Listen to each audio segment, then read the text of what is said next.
Hello welcome back to my channel. And இன்னைக்கு நம்ம சூப்பரான ஒரு டாபிக் தான் டிஸ்கஸ் பண்ண போகிறோம். அண்ட் ப்ரீவியஸ் வீடியோஸில் பார்த்தீங்கன்னா லா ஆஃப் அட்ராக்ஷன்னா என்ன, சப்கான்ஷியஸ் மைண்ட்னா என்ன, ஸோ அதை பற்றிலாம் நிறைய விஷயங்கள் நம்ம பார்த்துருக்கோம். இந்த வீடியோவில் நம்மளோட தாட்ஸ் எப்படி மேனிஃபெஸ்ட் ஆகுது, அது எப்படி ரியாலிட்டியில் வருது.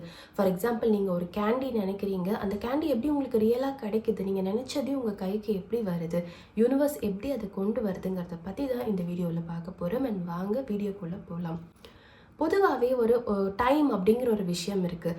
ஸோ மேனிஃபெஸ்டேஷன் பற்றி நம்ம பேசுகிறோம்னா டைம் அப்படிங்கிற விஷயத்தை பற்றி நம்ம பேசி ஆகணும். இந்த டைம் அப்படிங்கிறதுல கடந்த காலம், நிகழ்காலம், எதிர்காலம், so past tense, present tense and future டென்ஸ்ன்னு 3 காலங்கள் இருக்குது. வாட் இஃப் டைமே இல்லை, இந்த காலங்கள் எதுவுமே இல்லைன்னா என்ன ஆகும், உலகம் என்ன ஆகும்? அது இன்னும் கொஞ்சம் ரொம்ப டீப்பான ஒரு தாட். லைக் மெடிடேஷனில் இருக்கிறவங்களுக்கு இந்த கான்செப்ட் கொஞ்சம் ஈஸியாக புரியும். இந்த நேரம்னா என்ன அப்படின்னா, இப்போ பொதுவாகவே இப்போ நான் இந்த இடத்துல இன்றைக்கி உட்காந்து பேசிகிட்ருக்கேன், இன்னும் கொஞ்சம் நேரத்துக்கு அப்புறம் நான் எழுந்து போகலாம். அதாவது என்னுடைய காட்சி மாறுது இல்லையா, அதாவது நான் இந்த டைமில் இந்த ஃப்ரேமில் இங்கே உட்காந்துட்ருக்கேன், ஒரு 5-10 மினிட்ஸ்க்கு அப்புறமா நான் எழுந்து போவேன், அது வேறு ஒரு காட்சி. ஸோ அதை தான் நம்ம டைம் அப்படின்னு சொல்கிறோம். இன்னும் கொஞ்சம் புரிகிற மாதிரி சொல்லணும்னா, நீங்கள் நைட் ஆனால் தூங்கிட்டு இருக்கீங்க, காலையிலனா எழுந்துட்டு குளிச்சுட்டு உங்களுடைய அன்றாட வேலைகளை பண்ணிகிட்ருக்கீங்க. ஸோ உங்களுடைய காட்சிகள் மாறுது, ஒரு டைம்லேயும் உங்களுடைய காட்சிகள் மாறுதே தவிர நேரம்ங்கிறது அப்படியே தான் இருக்குது. ஸோ இது கொஞ்சம் ரொம்ப டீப்பான கான்செப்ட், ரொம்ப டீப்பாக போக வேண்டாம். மேபி ஃப்யூச்சரில் வர வீடியோஸில் நான் இதை பற்றி இன்னும் டீட்டெயிலாக போடுறேன். இப்போவே சொன்னால் நிறைய பேருக்கு இது புரியாமல் இருக்கும். ஸோ இந்த ஒரு கான்செப்டை ஜஸ்ட் யோசிச்சு பாருங்கள். சும்மா இருக்கும்போது இதை பற்றி நீங்கள் யோசிச்சு பார்க்கலாம். நம்மளுடைய பிரபஞ்சம், இதில் நீங்கள் புரிஞ்சுக்க வேண்டியது என்னென்னா, நம்ம பிரபஞ்சம் எந்த ஒரு டிஸ்டர்பன்ஸும் இல்லாமல் எப்போவுமே கரெக்டான ஒரு சிஸ்டமேட்டிக்கான ஒரு வகையில் தான் ஒரு பேட்டர்னில் தான் எக்ஸிஸ்ட் ஆகிட்டுருக்கு. சரிங்களா? சூரிய குடும்பத்து நம்மளுடைய சோலார் சிஸ்டமே எடுத்துக்கிட்டிங்கன்னா, அந்த சன் இருக்கும், அப்புறம் மெர்க்குரி, வீனஸ், எர்த், மார்ஸ்ன்னு லைனாக போயிட்டே இருக்கும். எல்லாமே கரெக்டாக இருக்குது, கரெக்டாக தன்னைத்தானே சுற்றிட்டு அதோட வேலையை பார்த்துட்ருக்கு. ஸோ இந்த ஒட்டுமொத்த பிரபஞ்சத்தில் அவ்வளோ பெரிய ஆப்ஜெக்ட்ஸ் அப்படி இருக்கும் பொழுது, மனிதர்களாகிய நம்மளுடைய வாழ்க்கையும் பார்த்திங்கன்னா எல்லாமே ஒரு கரெக்டான ஒரு ப்ராசஸில் போயிட்டே இருக்குது. ஒரு ஆக்சிடென்ட்னு ஒன்று நடக்குதுன்னா கூட ஏதோ ஒரு டிஸ்டர்பன்ஸால தான் அது கிரியேட் ஆகி அந்த இடத்துல நடக்குது.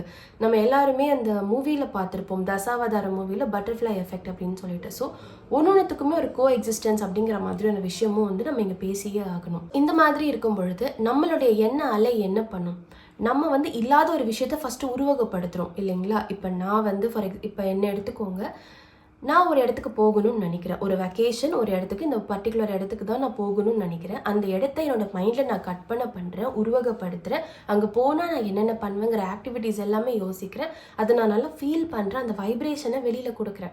அதை நான் கொடுக்கும் பொழுது என்ன ஆகும், பிரபஞ்சம் இது வரைக்கும் நான் அந்த இடத்துக்கு போகல, எதுவுமே நடக்கலை, பட் நடந்த மாதிரியான ஒரு வைப்ரேஷனை நான் வெளியில் கொடுக்குறேன். அப்போ யூனிவர்ஸ் என்ன பண்ணோன்னா, அதோட சிஸ்டமில், யூனிவர்ஸோட ரூல் புக்கில் நான் அங்கே போன மாதிரி இன்னும் கிடையாது, பட் நான் அதை என்னோட இருந்த இடத்துல இருந்து உருவாக்கிக்கிட்டு இருக்கேன். எப்படி உருவாக்குறேன், என்னுடைய எண்ணங்கள் மூலமாக நான் உருவாக்குறேன்.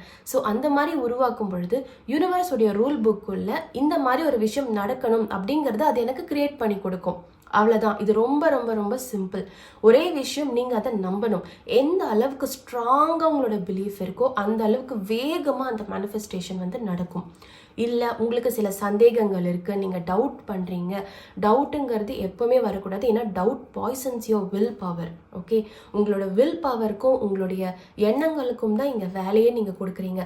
ஸோ இது ரெண்டுத்தையும் நீங்கள் ஸ்ட்ராங்காக பண்ணிங்கன்னா, நீங்கள் எப்படிப்பட்ட விஷயத்தை மேனிஃபெஸ்ட் பண்ணணும்னு நினைக்கிறீங்களோ அதை நீங்கள் நினச்சாலே உங்கள் இருந்த இடத்துல நீங்கள் இருந்தால் போதும், பிரபஞ்சம் உங்களுக்கு அதை உருவாக்கி கொடுக்கும். என்னோட ஓன் பர்சனல் எக்ஸ்பீரியன்ஸ் ஒன்று இருக்குது, அதை நான் இந்த வீடியோவில் ஷேர் பண்ண நினைக்கிறேன். நான் கும்பகோணமில் நடந்த மகாமகம் இருக்குது இல்லைங்களா, லாஸ்ட்டாக நடந்த மகாமகம், ஐ திங்க் அரௌண்ட் 2014 or 2015 நடந்தது லாஸ்ட் மகாமகம். அந்த மகாமகமுக்கு நான் போகணும்னு சொல்லிட்டு ரொம்ப ஸ்ட்ராங்காக பிலீவ் பண்ணேன். ஃபர்ஸ்ட் ஆஃப் ஆல் ஸ்ட்ராங்கான பிலீஃபுங்கிறதோட ரொம்ப ஆசைப்பட்டேன். ஃபஸ்ட்டு ஒரு ஆசை வந்தது, அந்த ஆசை ரொம்ப ஒரு பிலீவாக மாறிச்சு. எப்படி அந்த பிலீஃப் நான் உருவாக்கிக்கிட்டேன் பார்த்தீங்கன்னா, ரொம்ப ஸ்ட்ராங்கான பிலீஃப். நான் அங்கே இருக்க மாதிரியும், அங்கே இருக்கக்கூடிய ரிவரில் நான் நடந்து போகிற மாதிரி, அங்கே இருக்கக்கூடிய அந்த தீர்த்தவாரியெல்லாம் நான் பார்க்குற மாதிரி, அங்கே இருக்கக்கூடிய டெம்பிள்ஸ் எல்லாம் பார்க்குற மாதிரி ஒரு மேனிஃபெஸ்டேஷன் அண்ட் ஒரு ஸ்ட்ராங்கான பிலீஃப் எனக்குள்ளே இருந்தது. அதுக்கேற்ற மாதிரி நான் டிக்கெட்ஸும் புக் பண்ணிட்டு இருந்தேன்.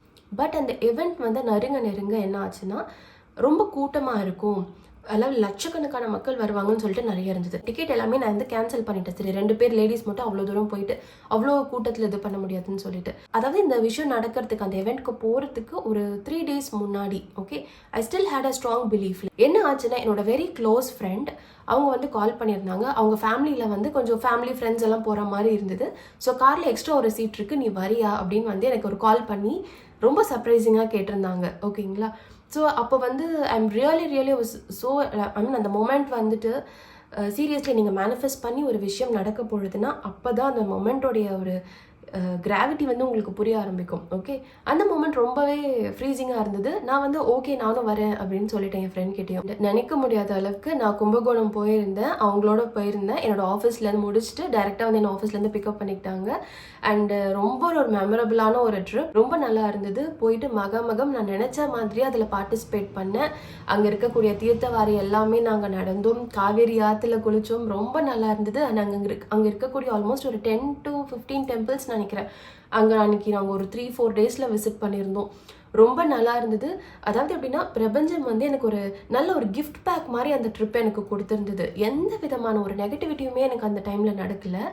பொதுவாகவே நம்ம ஒரு லாங் ட்ராவல் பண்ணுறோன்னா நிறைய ஒரு சம் மிஸ்கான்செப்ஷன்ஸ் ஏதாவது நடக்கும், ஒரு டிஸ்கம்ஃபர்ட் இருக்கும், ஏதாவது இருக்கும் நம்மளுக்கு. பட் அந்த மாதிரிலாம் எதுவுமே இல்லாமல் அந்த ட்ரிப்பே பார்த்தீங்கன்னா எனக்கு யூனிவர்ஸ் வந்து நான் உனக்கு கிஃப்ட் பேக் பண்ணி கொடுக்குறேன், நீ ஜாலியாக போய் என்ஜாய் பண்ணிட்டு வா அப்படிங்கிற மாதிரி இருந்தது. இதுதான் மேனிஃபெஸ்டேஷன்.